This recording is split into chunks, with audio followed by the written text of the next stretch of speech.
दोस्तों स्वागत है आपका हमारे यूट्यूब चैनल सर्टिफाइड लॉ में।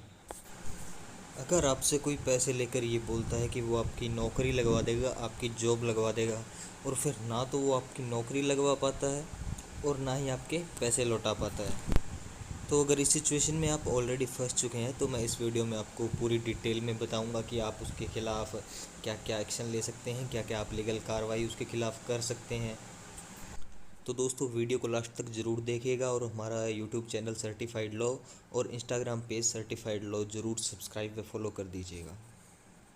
जिससे हमारी लेटेस्ट वीडियो लेटेस्ट अपडेट्स सबसे पहले आप तक पहुंचेंगे। तो कई बार हमारे साथ ऐसा होता है कि कोई व्यक्ति आपका भरोसा जीत लेता है, आपसे पैसे ले लेता है आपकी जॉब लगवाने के नाम पे, और उसके बाद ना ही तो वो आपकी नौकरी लगवा पाता है और ना ही आपके पैसे वापस करता है। तो इस सिचुएशन में आपको क्या करना है, आपको अपने नज़दीकी पुलिस स्टेशन में जाके उसके ख़िलाफ़, उस व्यक्ति के ख़िलाफ़ एक कंप्लेंट दर्ज करनी है,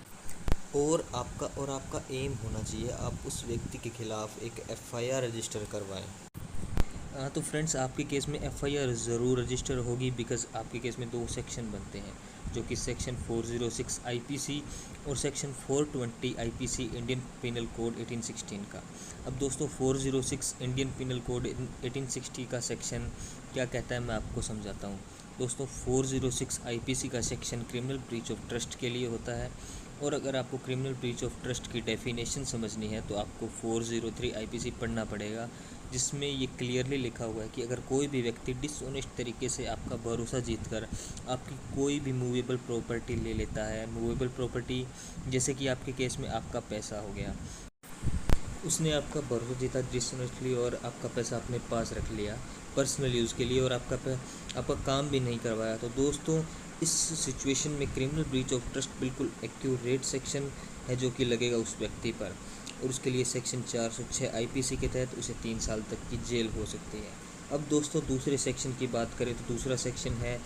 420 आईपीसी, जो कि आपने सुना ही होगा, जिसे कि 420 का सेक्शन कहा जाता है। ये चीटिंग का सेक्शन होता है। अब दोस्तों इस सेक्शन की डेफिनेशन अगर आप समझना चाहते हैं तो आपको सेक्शन 415 आईपीसी 1816 में आपको मिलेगी, जिसमें ये क्लियरली लिखा है कि अगर कोई भी व्यक्ति आपको इंड्यूस करता है डिसऑनेस्ट तरीके से कोई चीज़ लेने के लिए, या कोई चीज़ ले लेता है आपकी पर्सनल वस्तु पे कब्ज़ा कर लेता है, तो इस सिचुएशन में सेक्शन 420 आईपीसी उस व्यक्ति पर लग सकता है।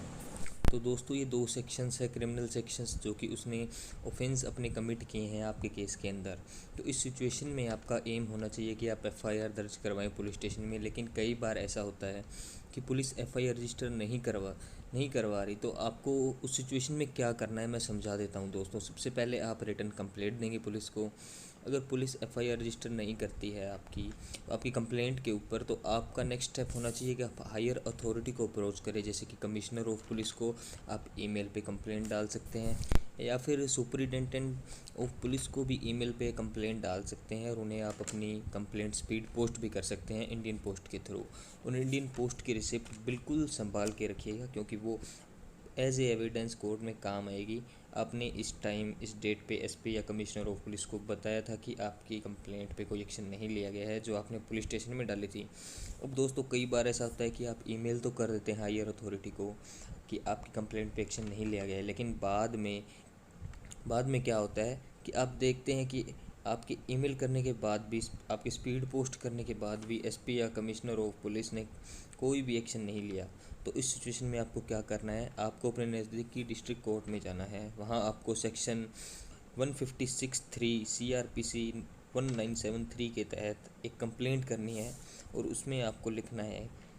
कि आपके साथ ये सारी चीज़ें हुई है और आपने पुलिस स्टेशन को भी इंटीमेट किया, पर कोई एफआईआर रजिस्टर नहीं की गई।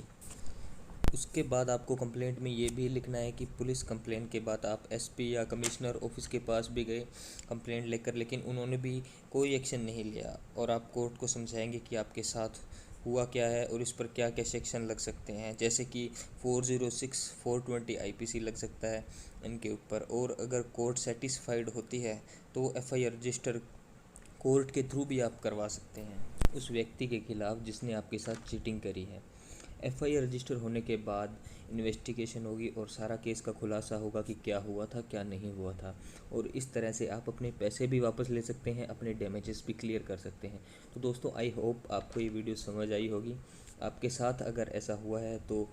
ये वीडियो बिल्कुल आपके काम आएगी। आप इसी तरह स्टेप्स लीजिएगा, लीगल एक्शन लीजिएगा उस व्यक्ति के खिलाफ़ जिसने आपके साथ फ्रॉड किया है या आपके साथ चीटिंग की है। तो दोस्तों, इस वीडियो को ज़्यादा से ज़्यादा शेयर करें और ज़्यादा से ज़्यादा लोगों तक पहुँचाएँ ताकि लोग इसी सिचुएशन में ऐसे डील कर सकें,